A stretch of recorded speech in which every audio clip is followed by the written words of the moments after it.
Welcome one and all, I'm Decoy, back with our new camp of the week, and this time we're checking out Senpai's camp.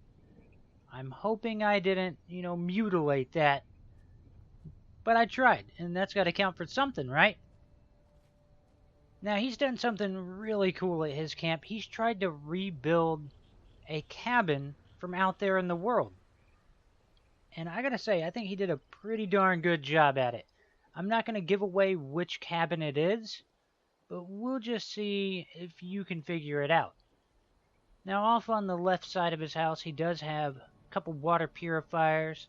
He's got some crops right there. Off on the other side, he has even more crops, ensuring that he will never go hungry. Unless he becomes a cannibal, in which case, that's gonna suck.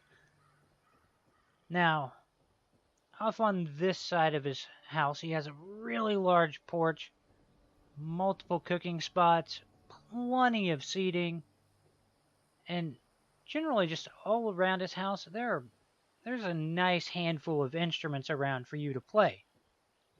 Pretty nice.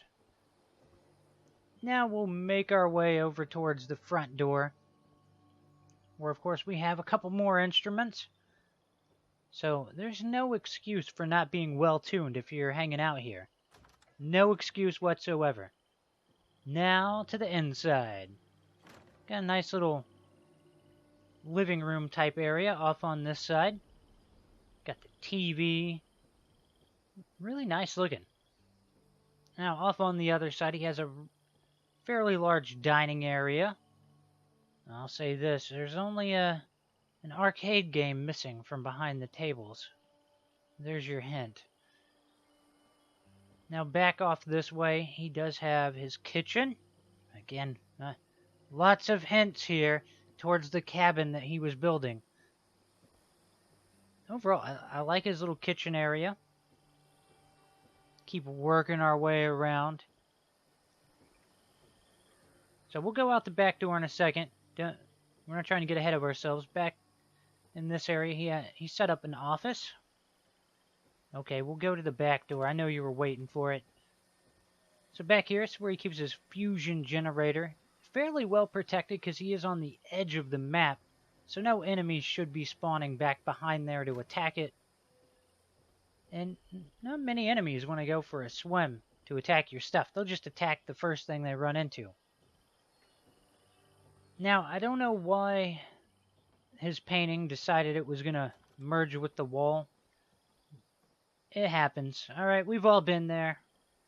No need to be judgmental about that.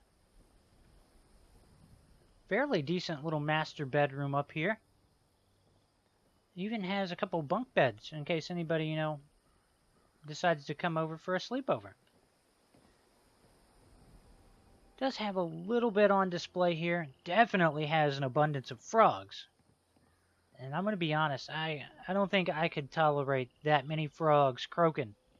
I would go insane. I do like that above the front porch area he managed to hide some of his workbenches.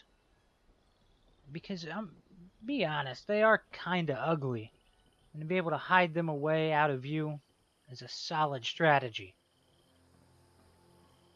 Now, for the most part, that is going to wrap up the tour of his camp. I really want to know how many of you know what cabin he was rebuilding, because it is a really cool cabin.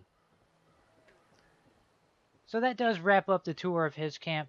Huge thank you to Senpai for letting me share it with all of you. I hope I didn't butcher your name. Now, if you've got a camp you want shared in Camp of the Week, 1, you got to be on Xbox. 2, you got to hop down in the comments, give me your gamer tag. You never know who I'm going to pick, because I don't know. It's a mystery. I hope you've enjoyed this. Please remember to like, sub, and share. Later.